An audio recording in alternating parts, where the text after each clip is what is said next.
Hello everyone, life lesson চ্যানেলে তোমাদের স্বাগতম। আজ আমি তোমাদের সঙ্গে পঞ্চম শ্রেণীর ফাইনাল এক্সামের জন্য পরিবেশ ও বিজ্ঞান বিষয়ের প্রশ্নপত্রটি আলোচনা করব। তাহলে চলো দেখে নেওয়া যাক আমাদের প্রশ্নপত্রে কী কী আছে। আমাদের প্রথম প্রশ্নটি হলো, কক্ষপথ বলতে কী বোঝো? উত্তরটি হচ্ছে, যে নির্দিষ্ট পথে গ্রহ ও উপগ্রহগুলি আবর্তন করে তাকে কক্ষপথ বলে। দ্বিতীয় প্রশ্নটি হলো, পানসি বলতে কী বোঝো?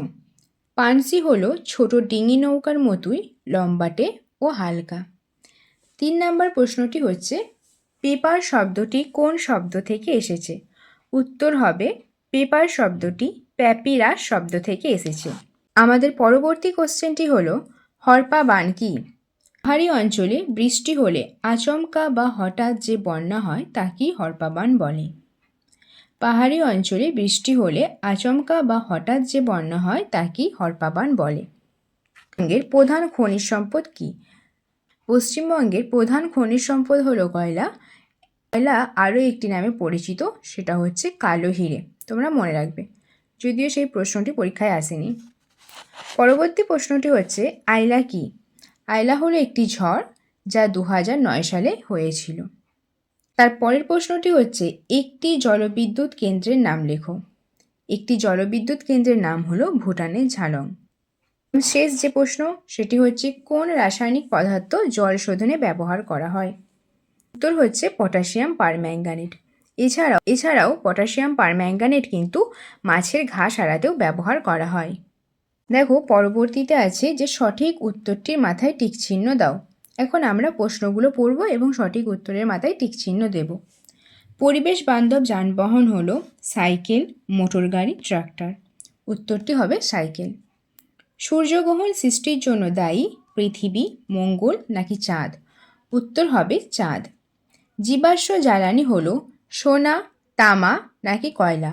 উত্তর হবে কয়লা। চন্দ্রগ্রহণ হয় অমাবস্যায়, পূর্ণিমায়, সংক্রান্তি তিথিতে। উত্তর হবে পূর্ণিমা তিথিতে। পশ্চিমবঙ্গে শকুন সংরক্ষণালয় রয়েছে জলদাপাড়ায়, জয়ন্তীতে, বক্সাদুয়ারে। উত্তর বক্সাদুয়ারে। এখন আমাদের আছে শূন্যস্থান পূরণ করো। প্রথম প্রশ্নটি হলো, সূর্য ও চাঁদের মাঝে পৃথিবী থাকলে যে গ্রহণ হতে পারে তা হলো ড্যাশ। তা হলো চন্দ্রগ্রহণ। যদি সূর্য ও চাঁদের মাঝে পৃথিবী অবস্থান করে তাহলে কিন্তু আমাদের চন্দ্রগ্রহণ হবে। দ্বিতীয় প্রশ্নটি হচ্ছে, জেলির শিশিতে ড্যাশ ছাপ থাকে। জেলির শিশিতে এফপিও ছাপ থাকে। তালপাতায় লেখা বইগুলিকে ড্যাশ বলে। তালপাতায় লেখা বইগুলিকে পুঁথি বলে। পরবর্তী প্রশ্ন, বয়স্ক মানুষকে ড্যাশ করা উচিত। বয়স্ক মানুষকে সম্মান করা উচিত। একদম শেষ যে শূন্যস্থান পূরণ আছে সেটি হলো, রয়্যাল বেঙ্গল টাইগার পশ্চিমবঙ্গের ড্যাশ বনে অবস্থিত। উত্তর হচ্ছে সুন্দরবনে থাকে। নেক্সট যে প্রশ্নগুলি আছে সেটি হচ্ছে, সঠিক বাক্যটির পাশে সত্য আর ভুল বাক্যের পাশে মিথ্যা লেখো। মুখ্য জোয়ারের প্রধান কারণ হলো চাঁদের আকর্ষণ। সত্য নাকি মিথ্যা? আমরা সকলেই জানি এটি হচ্ছে সত্য। বিশ্ব বয়স্ক দিবস পালন করা হয় 1 অক্টোবর। সত্য নাকি মিথ্যা? সত্য, বিশ্ব বয়স্ক দিবস 1 অক্টোবরই পালন করা হয়ে থাকে। সূর্য থেকে পৃথিবীতে আলো আসতে সময় লাগে 10 মিনিট। এটি মিথ্যা, কারণ সূর্য থেকে পৃথিবীতে আলো আসতে সময় লাগে 8 মিনিট।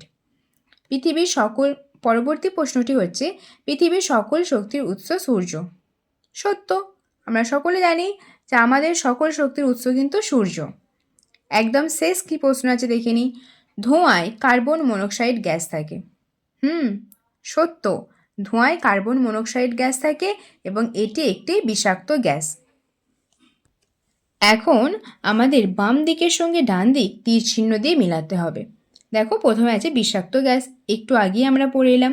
বিষাক্ত গ্যাস কোনটা? বিষাক্ত গ্যাস হচ্ছে কার্বন মনোক্সাইড। পরবর্তী হচ্ছে প্যাপিরাস, ওটাও উপাদায় পড়ে এসেছি। প্যাপিরাস, প্যাপিরাস কি হবে? প্যাপিরাস হবে পেপার। কয়লা, কয়লা কি? কয়লায় কার্বন থাকে, কয়লার মধ্যে কার্বন থাকে, তাহলে কয়লা হয়ে যাবে কার্বন। গ্যালিলিও গ্যালিলি, আমরা জানি তিনি টেলিস্কোপ আবিষ্কার করেছিলেন। এবং সুনামি মানে কি?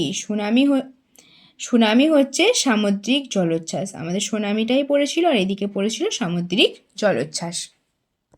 দেখো, আমাদের পরবর্তী প্রশ্নটি হলো টিকা লেখো, যে কোনো একটি। ক হরপাবান, খ ধূমকেতু। তোমরা যে কোনো একটি টিকা লিখতে পারো, হয় হরপাবান না হলে ধূমকেতু। আমি এখানে হরপাবান নিয়ে টিকা লিখেছি। তাহলে চলো দেখে নিই হরপাবান কি। পাহাড়ি অঞ্চলের নদীগুলো নুড়ি পাথর জমে ভরাট হয়ে যায়। হঠাৎ খুব বৃষ্টি হলে অনেক জল আসে নদীতে। অত জল নদী দিয়ে বয়ে যেতে পারে না, বন্যা হয়ে যায়। একে হরপাবান বলে। আচমকা বন্যায় লোকের অনেক ক্ষয়ক্ষতি হয়। পরবর্তী প্রশ্নটি হলো বনভূমি ধ্বংসের কারণগুলি উল্লেখ করো। চলো দেখিনি কী কী উত্তর লিখেছি। চাষের জমি বাড়ানোর কারণে মানুষ বন কেটে ধ্বংস করছে। 2 নাম্বার, নতুন নতুন কলকারখানা বাজার তৈরি করার জন্য মানুষ বন কাটছে। 3 নাম্বার, বনে আগুন লাগলে বনভূমি ধ্বংস হয়। 4 নাম্বার, কাঠ পাওয়ার জন্য গাছ কাটা হচ্ছে।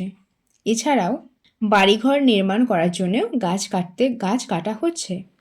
এবং 5 নাম্বার হচ্ছে বনের মধ্য দিয়ে বড় বড় রাস্তা তৈরি করার জন্য বনভূমি ধ্বংস হচ্ছে।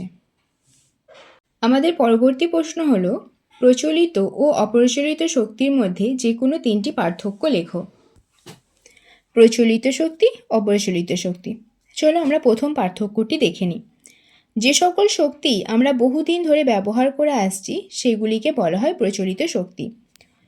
যে সকল শক্তি আমরা এখনও সেভাবে ব্যবহার করি না সেটিকে বলা হয় অপ্রচলিত শক্তি। তারপরের পার্থক্যটা দেখে নিই চলো।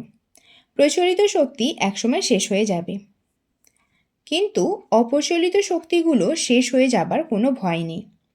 3 নম্বর পার্থক্যটি হলো প্রচলিত শক্তি দূষণ সৃষ্টি করে, কিন্তু অপ্রচলিত শক্তি দূষণ সৃষ্টি করে না।